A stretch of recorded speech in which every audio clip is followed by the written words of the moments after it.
আসসালামু আলাইকুম প্রিয় শিক্ষার্থীরা, আশা করি তোমরা সবাই ভালো আছো। উচ্চ মাধ্যমিকের আইসিটির আজকের ক্লাসে অ্যালগরিদম নিয়ে আলোচনা করব। ধারাবাহিক ক্লাসগুলোতে আমি অ্যালগরিদম গুলো করাচ্ছিলাম, তো আজকে আরেকটি অ্যালগরিদম করাবো। চলো ক্লাসে চলে যাই। দেখো সমস্যাটা কি, তিনটি সংখ্যার ভাগফল। এর আগে ছিল তিনটি সংখ্যার গুণফল, আজকে হলো তিনটি সংখ্যার ভাগফল নির্ণয়ের জন্য অ্যালগরিদম লিখো। আচ্ছা দেখো, প্রথমে কথা কি, স্টেপ 1 হলো স্টার্ট, এটা তো অবশ্যই সব ক্ষেত্রে একই। স্টেপ 2, এখন দেখো ইনপুট, তিনটে সংখ্যার ভাগফল না, তিনটি সংখ্যা, তাহলে তিনটি সংখ্যা আমি ধরে নিলাম এ বি এবং সি। তিনটি সংখ্যার ভাগফল, তিনটি সংখ্যা আমি ইনপুট দিলাম।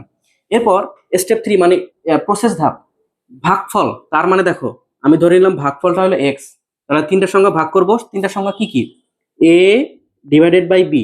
দেখো এটা লেখার নিয়ম এভাবে লেখা যায়, আবার ভাগ দিয়েও লেখা যায়, তবে অ্যালগরিদমে কোনো নির্দিষ্ট নিয়ম নাই যে তোমাকে ওইভাবে লিখতে হবে। কিন্তু প্রোগ্রামিং এ যাওয়ার পরে কিন্তু এইভাবে ডিভাইডেড বাই দিতে হবে, তাহলে কিন্তু প্রোগ্রামটা কাজ করবে না। তাহলে A divided by B divided by C. যেহেতু তিনটা সংখ্যা একসঙ্গে ভাগ করা যায় না, সুতরাং একটা ব্র্যাকেট দিলে সবচেয়ে বেস্ট হয়। তার মানে প্রথমে এই দুটো সংখ্যা ভাগ করবে, তারপরে ভাগফলটির সাথে আবার এই সংখ্যাটা ভাগ হবে। এভাবে কিন্তু ভাগফলটা বের করা যায়। এবং কি এবার এবার প্রিন্ট মানে আউটপুটটা বের করবে, প্রিন্ট এক্স।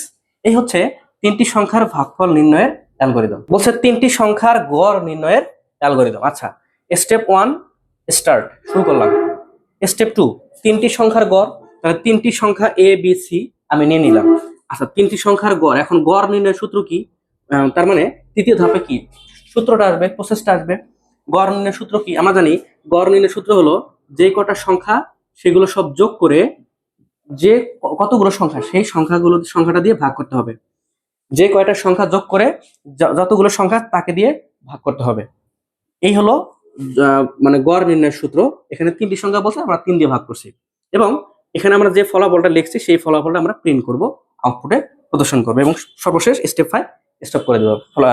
প্রোগ্রামটা থেমে যাবে, অ্যালগরিদমটা থেমে যাবে। এই হচ্ছে তিনটি সংখ্যার গড় নির্ণয়ের অ্যালগরিদম।